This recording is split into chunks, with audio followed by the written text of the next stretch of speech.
L'incertitude politique en Israël et les prochaines augmentations d'intérêt de la Fed, Banque centrale américaine, sont les principaux motifs de la baisse actuelle du shekel. Daniel Guggenheim, bonjour, ravi de vous retrouver. On va encore apprendre beaucoup de choses aujourd'hui. On va commencer par le shekel qui est en forte baisse ces derniers jours. On voudrait bien sûr savoir pourquoi. C'est une question qu'on me pose beaucoup cette semaine. Ah ben oui. L'euro est près de 4 shekels. C'était pas arrivé depuis 1 an et demi. Et le dollar aussi augmente fortement cette semaine. Et il a dépassé les 3,60. Et c'est aussi un record. Là, c'est un record de 3 ans. Et donc, on se demande la question pourquoi. D'abord, il faut dire pour les retraités français, c'est une bonne nouvelle. Ah ben bien sûr, ça remonte. Ils se plaignent toujours que l'euro est faible. Mais à part ça, cette question a été posée cette semaine au directeur de la Banque d'Israël. Pourquoi le shekel baisse? Et est-ce qu'il y a une fuite des capitaux? Et sa réponse a été claire. Il n'y a pas de fuite de capitaux en Israël. Tout ce que vous voyez dans les journaux, cette campagne de presse horrible, je dirais le mot, fondée de rumeurs comme quoi les banques étrangères sont ouvertes plus longtemps pour recevoir des capitaux israéliens, c'est faux. Ce qu'il a répondu, donc, c'est pas ça. C'est que il y a, oui, une incertitude politique en Israël qu'on connaît. Les gens peuvent voir... Il y a un climat général. Il y a souvent... Un climat de méfiance vis-à-vis du gouvernement. Voilà, exactement. Et surtout, la vraie raison, et ça a été encore dit cette semaine, les Mosdim, c'est-à-dire ceux qui gèrent les retraites en Israël des gens, ce sont des centaines de milliards de shekels. Ils gèrent donc les retraites en Israël. La plupart des retraites, sauf dans le secteur public, sont privées, sont gérées. Les comptes de formation aussi, quand je dis ça.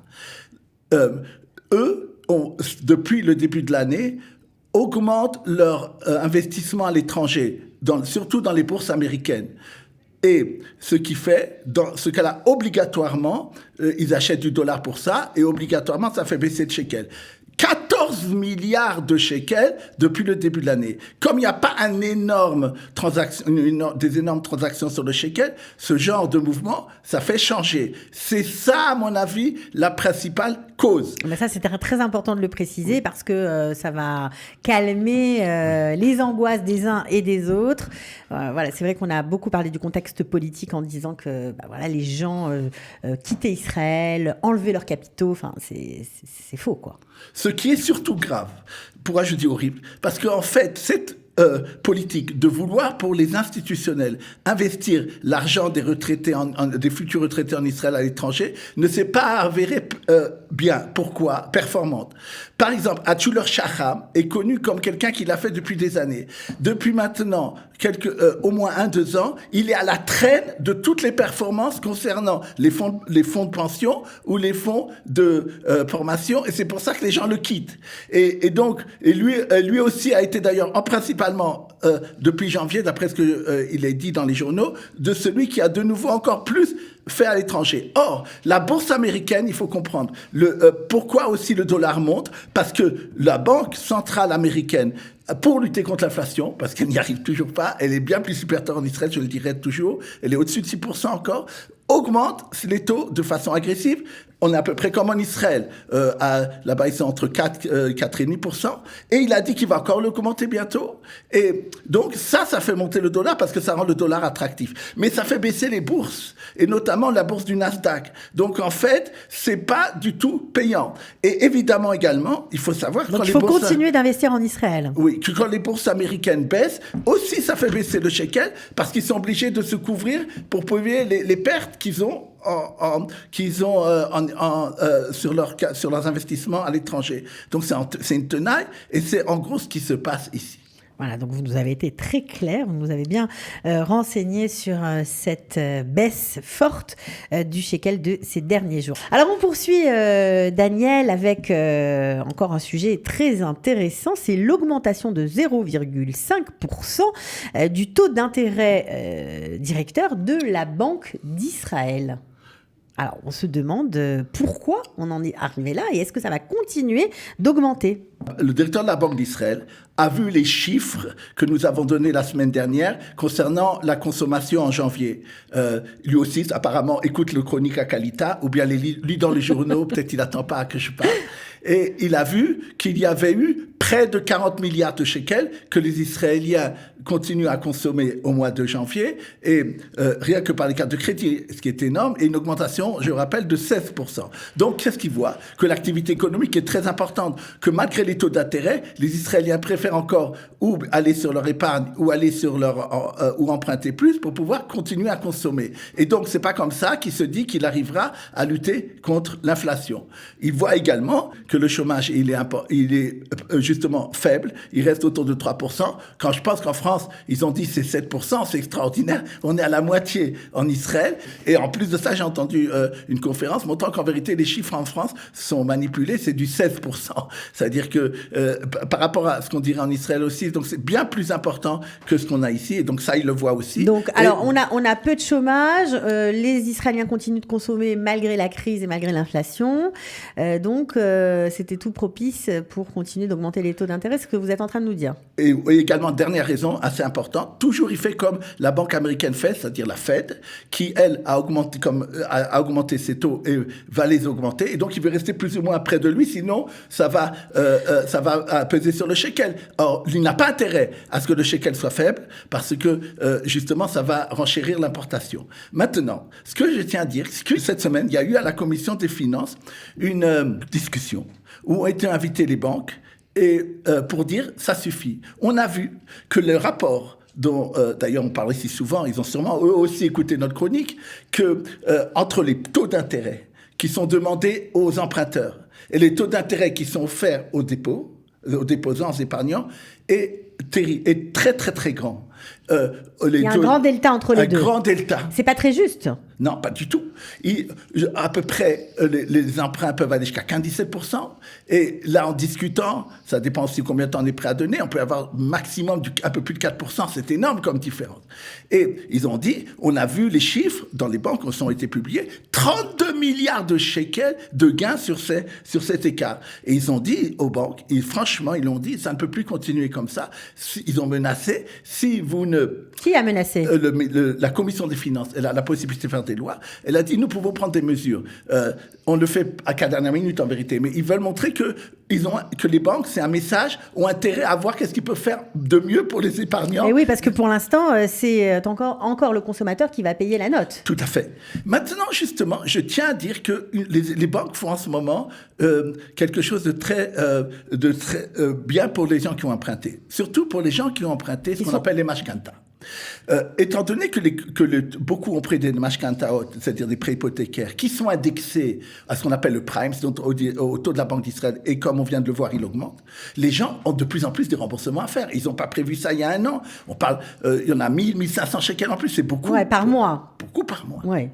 Alors, ils proposent maintenant, beaucoup de banques, la chose suivante. On ne vous fera pas augmenter l'augmentation du prime actuel. C'est-à-dire, on revient au chiffre de septembre 2022. Chaque banque, c'est différent, mais c'est à peu près comme ça. Et nous prenons pour l'instant sur nous cette différence. Ah, comment? Après, vous nous rembourserez, mais on ne vous fera pas rembourser avec intérêt. C'est comme si je vous donne un prêt sur cette différence sans vous faire payer d'intérêt là-dessus, et qui sera étalé sur 3 ans, ou bien même à la fin du contrat. À la fin du remboursement du prêt hypothécaire. Chaque banque, c'est différent, il faut bien se renseigner. C'est un petit geste, on va dire. C'est un petit geste, donc c'est bien. C'est aussi pour, à mon avis, éviter des interventions des députés qu'ils ont fait ça. Je pense aussi que c'est pour éviter qu'il y ait une cascade de gens qui ne puissent pas payer. On sait déjà que le nombre de gens qui ont un retard depuis 90 jours augmente beaucoup. J'ai vu 23%. Et les 60% disent qu'ils n'arrivent plus à payer leur mashkanta. Ils voient ça. Et ils se disent, on ne veut pas en vérité avoir les maisons. On ne va pas recommencer à faire sortir les gens. Ça serait catastrophique. Et donc, ils préfèrent faire ce genre de geste, à mon avis, pour aider le consommateur et pour aider les propriétaires après, et pour pouvoir, pour éviter de se retrouver avec des maisons à vendre parce que les gens n'ont pas pu rembourser leur prêt hypothécaire. Plutôt une bonne nouvelle. On espère que ça va aller dans le bon sens, même si on comprend, d'après ce que vous nous dites, que ça va continuer d'augmenter. Oui. Ben oui, bon, voilà, malheureusement. Alors, une autre nouvelle importante, on parle maintenant de la commission des finances. On avait parlé des séismes et des habitations qui n'étaient pas aux normes antisismiques. Alors, apparemment, eh bien, ça a fait écho dans la société israélienne, dans les hautes sphères, puisque cette commission des finances va prolonger les avantages fiscaux du fameux Tama 38 jusqu'en 2026. Alors là, c'est plutôt une super bonne nouvelle pour ceux qui ont des appartements, qui sont propriétaires d'appartements assez vétustes, anciens, qui ne sont pas aux normes. Tout à fait. Il y a eu cette semaine, malheureusement, plusieurs tremblements de terre en Israël, dans la région du Nord et surtout, mais donc ça se rapproche malheureusement de ce qui s'est passé en Turquie et en Syrie. Et maintenant, il y a depuis plusieurs années, surtout pour les appartements qui ont été faits avant les années 80, qui n'étaient pas aux normes de construction antisismique, de pouvoir renforcer les fondations. Maintenant, pourquoi un promoteur... Ça s'appelle Tama 38. Voilà. Pourquoi un promoteur serait intéressé à le faire? Parce que dans ce cas-là, on lui permet d'augmenter la partie construite de la maison. Et oui, il arrange les fondations, il crée des miklatim, entre guillemets, et puis lui, il s'octroie les 2 étages supérieurs, par exemple, où il a des appartements qu'il peut vendre et gagner beaucoup d'argent. Donc les gens ne payent pas, mais lui aussi gagne de l'argent, c'est plutôt win-win, c'est plutôt bien. Maintenant, depuis 1 ou 2 ans, il y a beaucoup de fois dans la presse financière une incertitude, parce que justement cette loi Tama 38 et surtout les avantages fiscaux qui étaient liés, parce que c'est une certaine plus-value et dans ce cas-là il y aurait besoin de payer, et ça aurait été problématique pour celui qui fait ce travail et pour les gens qui y habitent de payer ces impôts-là, etc. Il a été donné des avantages fiscaux qui donc permettent et incitent cette construction-là. Et il y avait une grande incertitude. Et on parlait sans arrêt, on avait reculé pour plusieurs mois, etc. Et c'est très difficile parce que dans l'immobilier, il faut une certitude. Quand vous prenez un projet, les gens, surtout les promoteurs, doivent savoir que ce qu'ils vont faire, ça va y rester plusieurs années. Et donc, il a été pris cette semaine à la Commission des finances la décision de prolonger ces avantages fiscaux jusqu'à 2026. Donc ça nous donne à peu près 3 ans pour eux. Et immédiatement vont pouvoir en profiter 100 000 appartements. Il y en a parmi là 50 000 qui sont déjà en construction. Ces 100 000 appartements qui vont être construits, ça correspond à quoi par rapport au marché? Il y a encore 800 000 appartements qui ont des problèmes sismiques. D'accord. Et surtout en périphérie d'ailleurs. Et la commission de finances hier a lancé un appel aux promoteurs en disant, je sais que là-bas, c'est moins intéressant de construire là-bas, mais c'est peut-être dans ces endroits-là, dans le Nord, comme je l'ai dit, Naharia et des endroits à côté qui sont peut-être moins intéressants, encore une fois, pour les promoteurs de construire. Faites-le aussi là-bas et on vous incite à y aller aussi parce que pour les gens qui y habitent, c'est très, très important qu'ils soient mis aux normes sismiques comme il le faut. Mais ils vont leur donner des avantages fiscaux, j'imagine. Tout à fait, c'est-à-dire qu'ils vont en profiter aussi des avantages fiscaux dont pour les on a parlé jusqu'en 2010. Voilà, pour les promoteurs. Et pour ceux qui habitent. Ok, génial. Alors ça, c'était un sujet important. C'est plutôt des bonnes nouvelles avec vous, des bonnes nouvelles économiques. C'est bien, ça nous touche. On apprend plein de choses sur notre quotidien et sur notre vie ici en Israël. Alors là, c'est une nouvelle un petit peu moins sympathique. Il s'agit en fait d'une compagnie d'agents d'assurance qui a été condamnés et pour cause.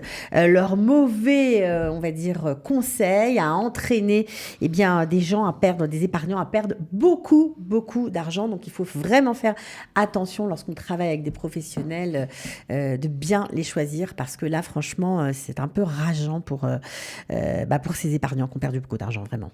Oui, en effet, ces 2 dernières années, beaucoup de personnes se sont plaintes, des dizaines, à ce qu'on appelle l'autorité des marchés financiers. C'est en hébreu Reshut Shuk Hahon, qui est chargée de contrôler les assurances, et aussi les assureurs, c'est-à-dire les compagnies d'agents d'assurance. C'est fondamental pour la Reshut Shuk Hahon, pour l'autorité des marchés financiers, que d'abord, chaque personne qui doit économiser pour sa retraite ou pour les formations, et de la part de l'assureur, de la compagnie qui va l'assurer, un entretien qui lui permettra de savoir quels sont ses besoins et la façon dont il va gérer ses économies, sa retraite, ses formations, ses fonds de formation, etc., doivent être selon le besoin du client. Oui, parce qu'il y a des règles très précises. Lorsqu'on cotise pour une retraite dans un organisme, on ne peut pas retirer sa retraite n'importe comment parce qu'on doit payer des taxes, on doit payer des impôts dessus.